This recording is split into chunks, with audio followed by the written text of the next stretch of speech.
আসসালামু আলাইকুম। জি, আমি ডাক্তার মীর শহীদুল ইসলাম। জি, আলোচনা করব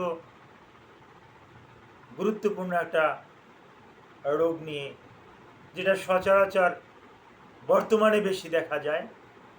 আগের কালে এতটা দেখা যেত না, কারণ আগের কালের মানুষের লাইফস্টাইল অনেকটা ভালো ছিল। এখন লাইফস্টাইল অনেকটা পরিবর্তন হওয়ার পরিপ্রেক্ষিতে এই রোগটা বেশি বেশি করে দেখা যায়। বেশি বেশি করে দেখা যায় পুরুষের তুলনায় মহিলাদের বেশি। আর মহিলাদের বেশি, তারপরও মহিলারা এই রোগটা ডক্টরকে দেখাতে হবে, হ্যাঁ, ভয়ে এবং লজ্জায় ডক্টরের কাছে যায় না।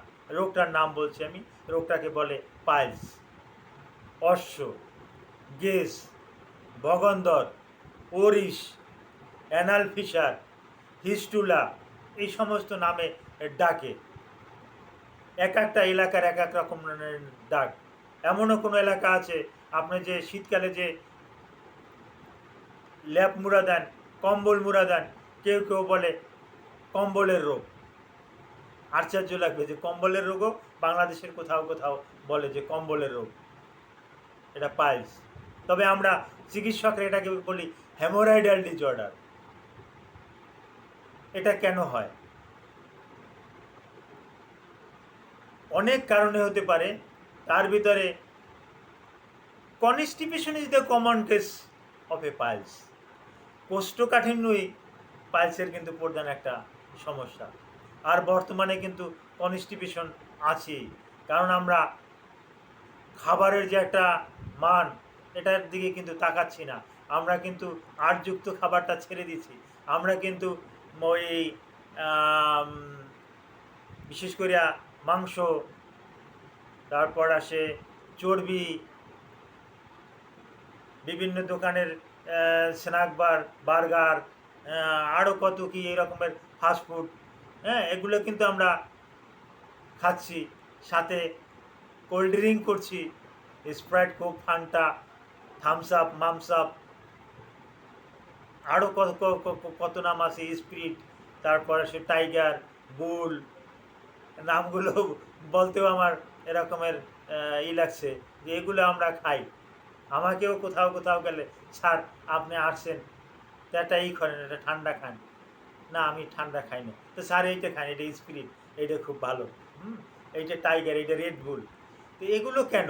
আমাদের খাদ্য তালিকায় রেড বুল বলতে কি, টাইগার বলতে কি? আমরা তো মানুষ, টাইগার খাবো কেন?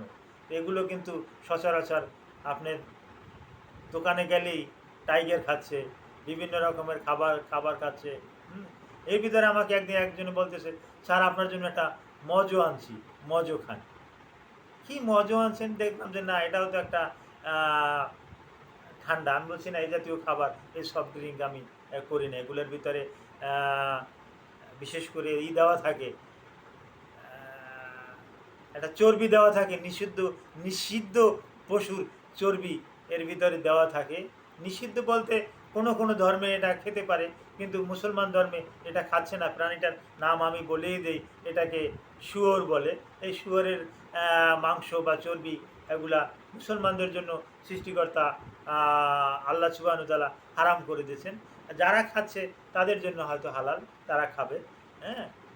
তো এরকমের নিষিদ্ধ প্রাণীর চর্বি দেওয়া থাকে। তারপর আসে বেশ কিছু মিষ্টি দেওয়া থাকে। এই মিষ্টিটা কিন্তু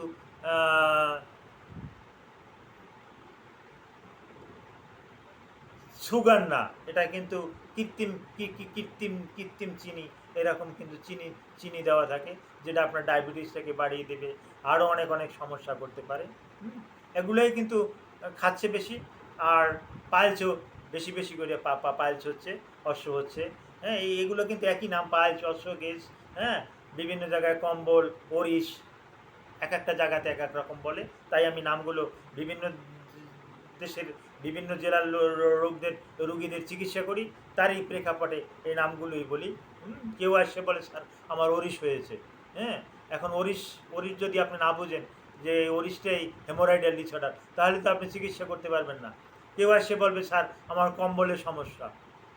এখন আপনি তো আশ্চর্য হয়ে যাবেন।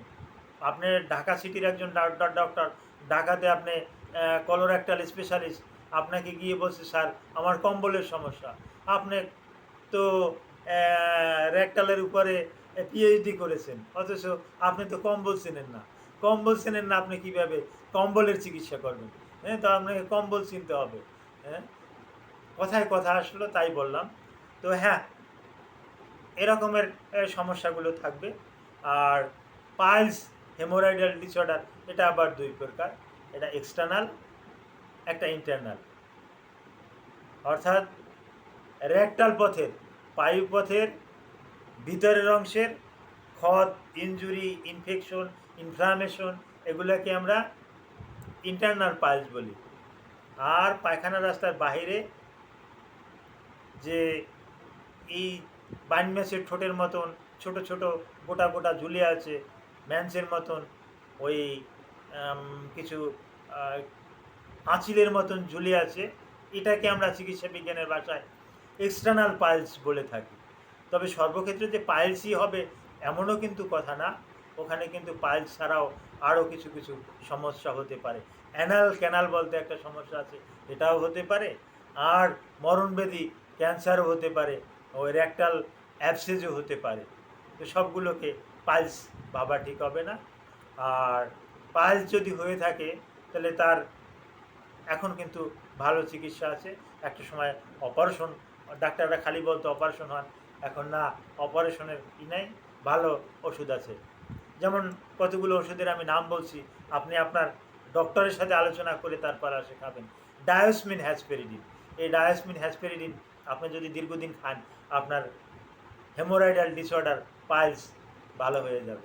আপনি ক্যালসিয়াম ডোবিসিলেট যদি দীর্ঘদিন আপনি খান, আপনার পাইলস, হেমোরয়েডাল ডিসঅর্ডার এটা ভালো হয়ে যাবে। ক্ষণস্থায়ী যদি আপনি কিছু রেকটাল অয়েনমেন্ট ব্যবহার করতে পারেন, এই রেকটাল অয়েনমেন্টটা নিউমাইসিন সালফেট হতে পারে, এটা সিনকোকেন হতে পারে, এটা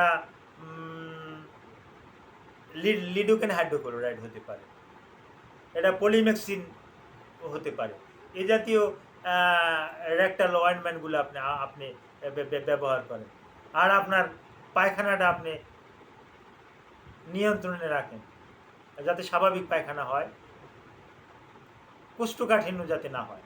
তাহলে দেখবেন যে আপনি পাইলস থেকে চিরমুক্তি, আপনার আর অপারেশন করা লাগবে না।